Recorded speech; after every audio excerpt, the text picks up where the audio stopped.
An eye-opening series that's breaking the silence, revealing true stories, and sharing solutions to help us get beyond the pandemic. I began reading up on the virus and watching for the reports of its arrival in the United States.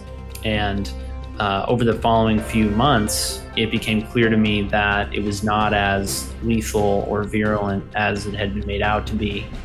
And I began to question the appropriateness of the measures that were being taken in the United States as well as all over the world, particularly restricting people's freedom to assemble, gather, and then also speak, because it became clear that doctors and nurses and other skeptics were being silenced by the mainstream media, all really at the behest of the public health establishment and with the justification of these people are dangerous and bad actors who are advancing, what is clear misinformation.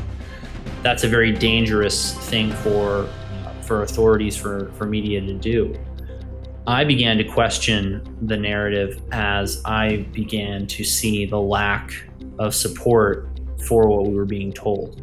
We were led to believe that there was horrific mortality and morbidity all over the world, in particular areas such as, say, Northern Italy or in New York City and New Jersey. I had friends working in New Jersey and New York who did see a lot of deaths, a lot of cases. But working in Minnesota, and I was also working part-time in my home state of Virginia, where I was traveling every other week during the most pandemic, I wasn't seeing the volume of cases. And I wasn't seeing just a lack of cases, I was seeing an absence of cases. I recall being told in May of 2020 that I was going to be seeing 1,000 deaths a day at the height of the pandemic in Minnesota on a statewide basis.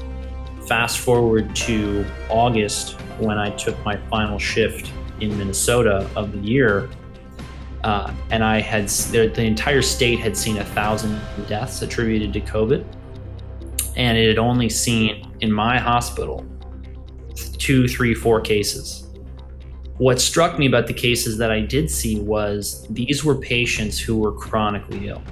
If you hadn't told me they had a positive COVID test, I wouldn't have thought they had COVID. I thought they had other illnesses.